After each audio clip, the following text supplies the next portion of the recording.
Welcome to today's Heart of the Hustle. I am here with Sarah Mahmood, Dr. Sarah Mahmood. She is an incredible dentist here in the Dallas-Fort Worth area, and we're going to just talk a little bit about her business and her life as an incredibly busy mom and international speaker. And so, Sarah, I'm so excited you're here. Sherry, I'm so excited to be here. Thank you for having me. Of course. So, how did you decide to become a dentist? I honestly have a love-hate relationship with that question because I don't think I have an answer that really. Okay, I'll just get into it. So I have always really admired my dad. I wanted to be just like him as a kid, and he's a nephrologist. He's a kidney specialist by training. And then this kind of gets a little heavy, but when I was 10, my brother died. And I really just leaned into wanting to make my parents proud of me because I felt like they deserved that after going through such a hardship. And one of the things my dad wanted from me was to become a dentist. He kept saying, don't follow in my footsteps because I have to work nights and weekends. And, I want you to be a doctor, but I want you to have good work-life balance. And so I never really considered any other options. I went in to shadow a dentist for a couple of hours, a few weeks in a row, and I thought, you know what, this could work for me. And I went into college with just these blinkers on. I was like, I'm not going to think about other options. I'm just going to do this. And because of that clarity of vision, I never strayed from my goal. I had a lot of my friends who started off wanting to do XYZ, and then they did completely different things, whereas I just stayed the course. And when I first became a dentist, it was a huge identity crisis for me because I wasn't sure if I was doing the right thing. Even in dental school, it's such a demanding thing to go through if you don't really know why you're doing something, right? But then you put in your 10,000 hours and you get really good at something and you see the impact you're making on other people's lives and you kind of make that your mission and it starts to feel really fulfilling. So even though my story is kind of like, you shouldn't do things for your parents, you should do it for yourself, in the end, I benefited because I love my profession. I love what I do. I love that I can be an employer for so many people and give them such great places to work. I love being an inspiration to my kids and to the community. So yes, the path here may not have been the most authentic, but I'm grateful for the journey. And it becomes authentic. Yeah. Yeah. Yeah. And I think there's merit also to, having that vision for your life and just staying the course. That's not the narrative that you hear a lot of times these days, right? Where it's like, follow your heart. But I didn't give myself the space to figure that out. And honestly, when you're that young, you just evolve so often that for me, it was good to keep my eye on the prize and just stay focused. And I think that's probably one of the reasons why you're so successful at such a, young age is that you did stay the course. Yeah. I tell my son, he's 6 all the time because he, complains about all these things. And I'm like, when you do things you don't want to do, you build character. And he's going to have that in his wheelhouse of phrases for the rest of his life because I can't believe in that more. It's like when you push yourself out of your comfort zone, I'm now at a point where it's like, what is a comfort zone? I don't even know, right? Because I'm constantly wanting to put myself in situations that I consider time under tension. How do I build? How do I grow? How do I take myself to the next level? And I'm hoping to pass that on to my kids as well. I think that's something that's just ingrained in you. I know your sister as well, and she's told me a lot about your dad as well. I think you both are just sort of cut from that cloth of that entrepreneurial cloth where it's like, what's next, what's new. Even though maybe the path was laid out for you, it is always that drive of what's next, what's new, how do I build? Yeah, I mean, when you have that constant exposure, it's gonna have an impact, right? And so my dad, I wouldn't say he was the most passionate about kidneys, right? He didn't it didn't make his heart tick, but he was passionate about the impact he was able to have because of his doctorate, being a first generation American, being a first generation college student in his family and or graduate and to go and reach the heights that he did. I think that really kept him going. And then, tying in kind of the healthcare entrepreneurship side of things allowed him to even further expand that impact. And so for us, we were really impressionable. That left a mark. And so hate it or love it, it's made us who we are, today. We are constantly looking for ways to innovate and take that next level of growth in our personal lives, professional lives. We're pushing our husbands to do the same. Our poor kids have to deal with it, but I think we're all better for it. So you started your own dental office right out of the gate, or did you work for someone else, and it's called Brush 365? Brush 365. So joke's on my dad because for a bit there we were actually open evenings and weekends, and so that was going to be my niche. And then COVID happened, and afterwards we just say, brush your teeth every day. That's the meaning behind the name. But before it was that we were trying to have a 365-day model. But yes, to answer your question, I worked for about a year, and I kept me going through dental school because it was so arduous was this idea that I was going to build a company centered on dentistry with integrity. Growing up, my parents thought dentists were the biggest frauds. Like they literally were like, I don't trust them. But at the same time, simultaneously, they're like, we really want you to become a dentist. And so it was like this weird formative experience where I'm like, you want me to be a dentist, but you think they're frauds. How do I solve this problem, right? Like how do I and I'm still kind of like in that zone of wanting to make my family proud of me. And I'm like, okay, well, I don't want to be this thing that, is perceived as being unethical. And so dentistry with integrity was a tagline that I came up with in 2011 or 12. And any entrepreneur can kind of resonate with this idea that when you come up with something that's so near and dear, you want to protect it. And so now here we are in 2024, something that I, curated so long ago, and it's still the heart and soul of what I do. And so I opened my practice in 2017 as a 27-year-old. And then I was like, okay, do I have 100 locations yet? But then you start to get into the day to day and it's like, wait, this is a lot harder than I thought it would be. And that's been kind of the recurring theme of my life as I do things not realizing like, wait a second, this is actually pretty hard. And I think a lot of business owners feel that way. Like we just take a leap of faith and we do it. And then we kind of reverse engineer and figure out how to make it work. So I was very young. I didn't even know what a P&L was. I was not looking at my profit margins. I was just looking at, look at my logo, like, look at my beautiful office, like, and expecting it to work. But there's so much more to it. And so over the years, as I grew as a business owner and a person and, became a mom, that was a big part of it. I scaled my brand. I probably scaled too quickly for a lot of people, but I'm at 3 locations now, opening the 4th and 5th this year. And I think you just continue to expand, Sherry, right? The more you do, the more you're capable of doing. So what does dentistry with integrity mean to you? So, and that's such a good question because back in like 2019, I had a videographer come in and they asked each of my team members that question. And every single team member had their own unique perspective on integrity. For me, it's just doing the right thing always, right? I walk into a client exam and I say, my moral compass is how would I diagnose you if you were my mother? How would I diagnose you if you were my sister or my best friend in this chair? I don't look at your insurance coverage. I don't give a crap about like what your background is or anything. I want to recommend for you what I would want recommended onto the people I care the most deeply about. And to me, that is dentistry with integrity. Now, other people on my team will talk about integrity in pricing, integrity in, how we provide care and continuity of care across the board. But for me, it's just doing the right thing always, whether anyone's watching or not, just because I want to sleep well at night and I want to do what's best for my clients.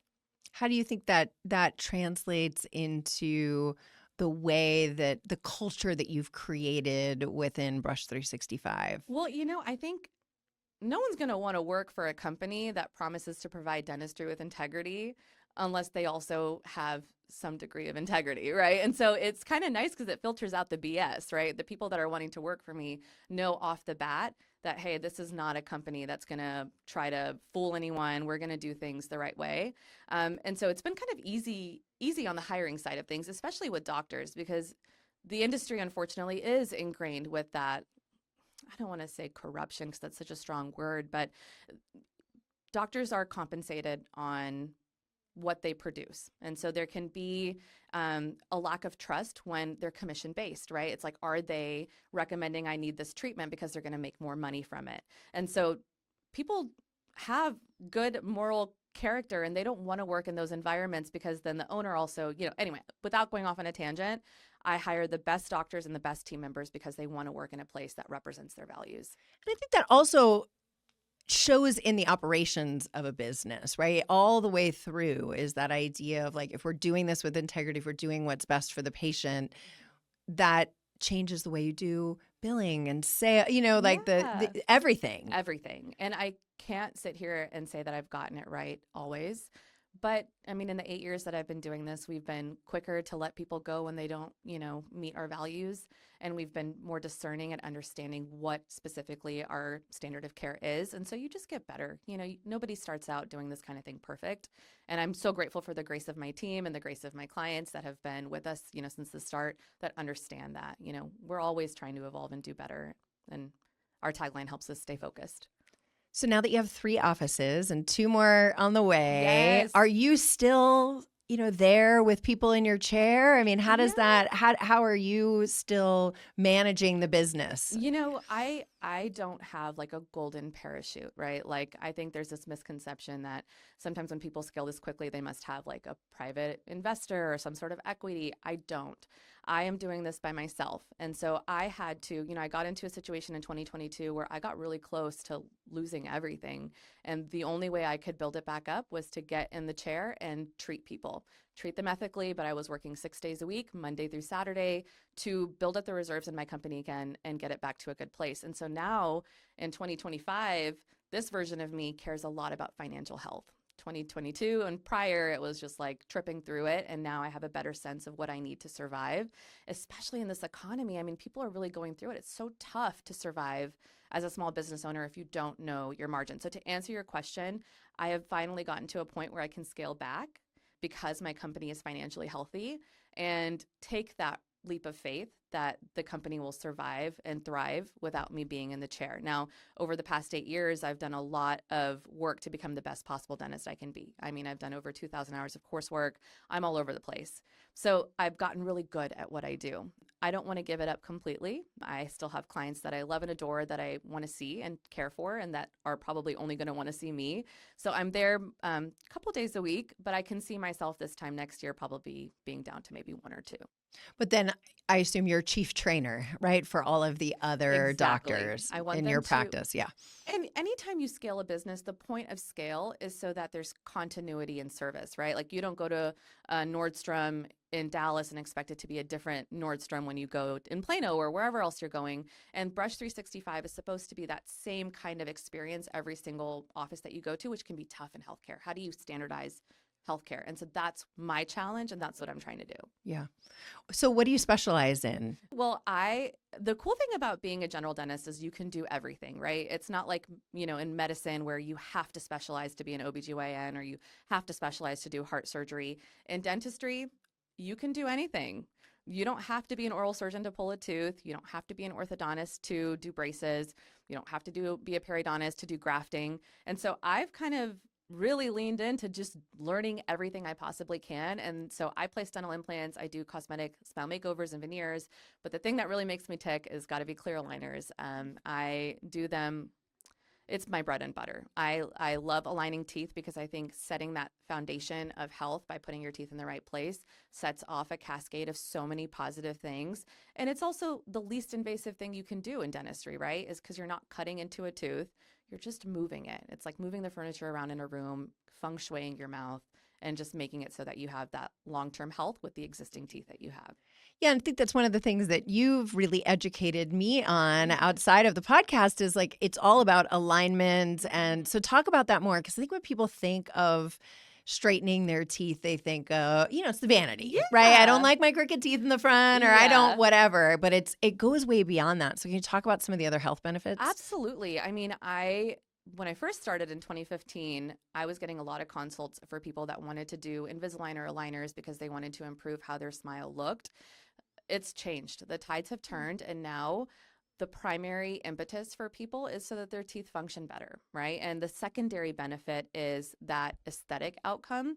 I won't sit here and say that people don't want to improve their smile because they want to look better. That's a huge thing, but where are they investing their dollars? The studies clearly show that people are way more inclined to invest in improving their oral health than they are in improving the way they look, right? And so if you can end up getting both benefits, it's a win-win. So what are the benefits of oral Oh, health? Because yeah. that feels like I don't even know what that Yeah. means. Okay. Let's break it down. So, the ideal bite is like a shoebox lid. You want your top teeth to go over your bottom teeth, kind of like a shoebox lid does in that scenario. Now, in some cases, you can have like an overbite where the teeth kind of go really far over, or an underbite where your bottom teeth are fully covered. And any sort of variation from ideal, you end up in a situation where you can result in chipping and wear, fractures, failed restorations, issues with your TMJ joint, clicking and popping here, um, pain in your facial muscles. Oftentimes, what we're seeing a lot more now too is sleep issues because if you're dealing with a constricted jaw and your tongue doesn't have enough space, you don't have proper airway to be able to get the oxygenation that you need. And all of these tie together and playing a role in your quality of life. And so, and what I also see is the rise of periodontal disease. When you have crowding in your teeth, it's so much more difficult to get them clean. Well, there's numerous studies that have confirmed that having improved periodontal health increases your ability to have improved heart health, decreases your risk for diabetes, and just overall is better for your quality of life and reducing bad breath and making it so that your teeth are not unsightly. So unraveling that crowding allows you to have a better shot at keeping your gums and bone healthy. Everyone listening to this right now is biting down and going, do my teeth go over? Do they go under? Are they aligned? What's happening? Oh my gosh, I know. It's like you want to look in a mirror too and be like, is that a shoebox lid? Because it's important. I love that. Yeah. That's a great I analogy. know. Over the years, I've gotten to like learn from people, and there's certain like things that we hear about what resonates with patients, and the shoebox lid seems to really make sense for people. So I've just really leaned into it. So I see you speaking a lot. Tell me more Yeah. about like your speaking career. Are you teaching? Yeah. Tell me what you're doing on all these big stages. I know you Oh my travel all gosh. over the world. Sherry, I always imagined at some point in my life that I would become some sort of dental speaker or thought leader. The timing was way earlier than I realized, but when, opportunity knocks, you answer. And so the end of 2022, a friend of mine started working for SureSmile as their director of clinical affairs. He reached out and he said, "Hey, I know you're big in Invisalign. Are you interested in maybe considering a different brand?" And so he kind of explained some of the clinical benefits, and I thought, yeah, let's do it. And he said, not only do I want you to switch to SureSmile, but I want to give you an opportunity to develop some curriculum for us because I know you're doing a lot with aligners, and you definitely know what you're doing. So I developed some curriculum for them for their international aligner series, and that launched in the beginning of 2023. So that was really exciting. And then I just really went for it. I started a DFW study club, and from there, other markets started to invite me to speak, and then I got a national platform and then an international platform, just sharing what works for me. I think one of the benefits from having me on stage is that I'm like the people in the audience. I'm a mom, I'm a female. Most dentists are female these days that are graduating from dental school. I'm a business owner. I have all of these things that other people can relate to, and I also do clear aligners really well. And so you're teaching other dentists at these speaking engagements how they can do it. Are you teaching the technical side of like, this is, I don't know anything Yeah. about what I'm talking about, but you put this thing in here and then, but Yeah. also the business side or? Yes. And what's crazy is as much as I thought people would want to talk clinical, most of the times when I'm on the speaking circuit, people want to talk shop. How do you like monetize this? How do you make a profit margin? How do you deal with XYZ issue with insurance?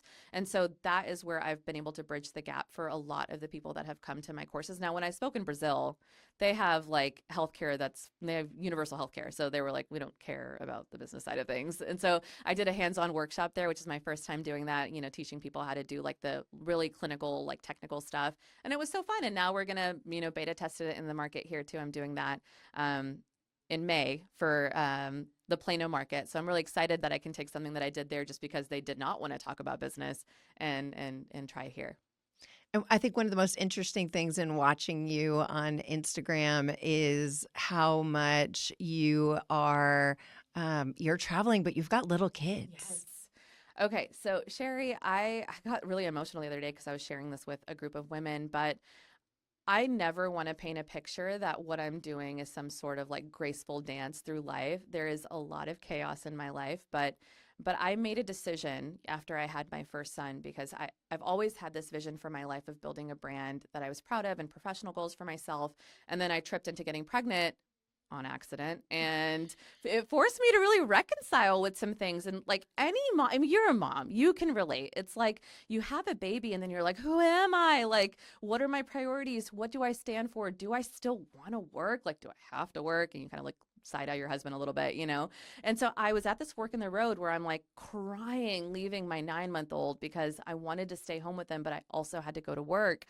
This is back when I was working Saturdays, and I had a 45-minute drive at that point, and I really had to just reflect on, what am I doing here? Can I do both, or do I have to pick one? And I decided to do both, and it's not easy. It's still not easy, but the more you push yourself, the more you trip and fall a little bit, but you also make yourself proud and you find a way. Like where there's a will, there's a way. I'm grateful for my support system. You know, my sister owns a daycare, so the free childcare helps a lot, a lot, a lot. My mother-in-law helped. You know, we have this village of people that support us in being able to do this, and I'm so glad that I decided to just take the path less traveled. So what advice do you give to other female entrepreneurs, or even, our men entrepreneurs out there who've got families and are trying to kind of figure out how to juggle it all? I mean, I'm sure you get asked this all the time, All but the what would you time. tell them? All the time. I mean, I don't think that having children should be this huge identity crisis that we allow it to be. I think social media has made it hard too with this whole like helicopter parenting movement that was happening back when I had my firstborn. It's not as pervasive now, but you do feel really self-conscious when you're like, hey, you know, my friend stays home with her baby all day, but I have to leave my baby at the daycare and go to work. And so I just think that it first off, have grace with yourself. It's okay to have goals for yourself outside of being a parent. And reverse engineer your life. Figure out what would make you happiest, because if you're not a happy parent, your kids don't benefit from that. And so and I don't want to come off with like this idea that you should be happy 24/7, but you should be in pursuit of finding fulfillment, right? And if you're not in pursuit of finding fulfillment, then everything in your life will suffer. And so who are you doing a favor to, right? And if it is truly your goal and vision and identity to be that full-time parent, good, go for it. But if any part of you is like, hey, I miss who I was before kids and I want some part of that in my life again, you can make it happen, but it's an intentional active decision. It's not passive. Yeah. Yeah. And how many kids do you have? I have three. I Three. have two boys and I finally got my girl. I didn't think I'd love being a girl mom this much. I'm sorry. I know you're a boy mom. That's okay. I'm just Which glad I'm not a girl mom, because I already have way too many clothes. If I yeah. had a girl, we would be really, really poor. Oh my gosh, I know. I'm not the girliest girl, and so I'm kind of nervous about that. Like, I don't get my nails done. I'm not a lash person. Like, I wear the same clothes all the time. So hopefully, like, my daughter is not like the complete opposite, and we vibe, you know. But if not, she has my sister who will take her to get a manicure if she needs to. So yeah, but it's been fun. Bows everywhere, bows all the time. I love it, and it's been great. And so how old are your kids? 6, 4, and 8 months. We are in it. We are in the thick of it.